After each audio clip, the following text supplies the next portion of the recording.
Assalamualaikum warahmatullahi wabarakatuh. Om Swastiastu, Namo Buddhaya, salam kebajikan. Sepertinya petualangan Roy Panci CS membangun kebohongan di media sosial berakhir, sahabat. Polda Metro Jaya baru saja merilis hasil daripada gelar perkara khusus. Dan apa yang disampaikan oleh Polda Metro Jaya, saya kira ini adalah jawaban terhadap kegelisahan para netizen ya. Dimana kalau kita melihat seluruh pernyataan-pernyataan Panci, kalau kita cocokkan dengan apa yang disampaikan oleh penyidik ini dan Kabid Humas, itu bertolak belakang dengan ocehan-ocehan Panci CS di ruang publik, sahabat. Nah, untuk lebih jelasnya, ini coba kita simak videonya secara bersama-sama. Baik, rekan-rekan sekalian, terima kasih. Tentunya tersangka merasa keberatan dengan apa yang disampaikan oleh penyidik di dalam pelaksanaan gelar perkara khusus tersebut. Namun demikian, kami sudah jelaskan kepada para tersangka maupun para pelapor bahwa kami melaksanakan proses penyidikan ini berdasarkan peristiwa hukum dan fakta hukum yang kami peroleh di dalam proses penyidikan. Kemudian kami juga sampaikan, kami jelaskan sehubungan dengan bahwa apa yang diklaimkan oleh para tersangka itu adalah sebuah produk akademik. Kami jelaskan bahwa dalam sebuah produk akademik tentunya harus memenuhi syarat-syarat etika, baik itu etika pembuatannya maupun etika publikasinya. Kita sama-sama harus ketahui bahwa dalam etika publikasi suatu produk akademik tentunya harus memenuhi syarat keaslian atau orisinalitas dan bebas manipulasi data, kemudian memenuhi syarat integritas akademik yang memahami kode etik dosen atau peneliti yang mengklaim dari produk akademik itu sendiri. Syarat peneliti akademik yang memenuhi aspek metodologi, kemudian aspek substansi, aspek teknis, maupun aspek kelembagaan etis. Kita harus ketahui bahwa dalam penelitian harus memenuhi standar prinsip-prinsip utama penelitian, di mana ada respect for person atau menghormati manusia, mengakui otonomi individu, kemudian berbuat baik dan tidak merugikan, dan tidak mengeksploitasi kelompok tertentu. Dan para peneliti juga harus memegang etika peneliti. Dalam hal ini etika peneliti baik kejujuran, integritas, objektivitas, kemudian transparansi, kompetensi yang dimiliki oleh peneliti itu sendiri, juga terkait dengan kerahasiaan atau privasi, di mana dalam proses penelitian harus melindungi data pribadi dari subjek itu penelitian sendiri. Kalau itu adalah sebuah penelitian dengan maksud produk akademik. Ini supaya rekan-rekan juga kita sama-sama tahu dan sama-sama pahami apa yang disebut dengan produk akademik. Karena produk akademik itu tidak berada di ruang hampa, sehingga dia harus memenuhi kaidah-kaidah keilmuan yang itu dalam rangka menjaga hak-hak orang lain juga, sehingga diatur dalam norma dan kaidah peraturan perundang-undangan. Saya kira itu ya.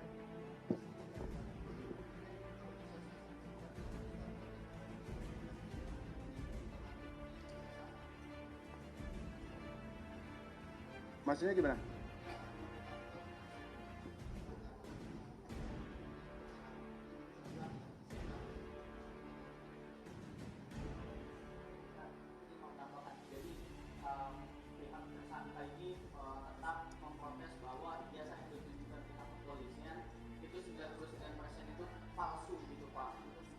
Menurut dari si pihak tersangka gitu Pak.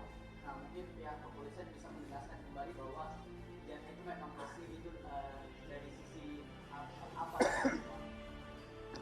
Baik, jadi gini rekan-rekan sekalian, kami jelaskan bahwa terhadap ijazah yang dimohonkan untuk ditunjukkan kepada mereka, para tersangka, jadi para tersangka memohon kepada kami untuk menunjukkan ijazah yang dilakukan penyitaan oleh penyidik.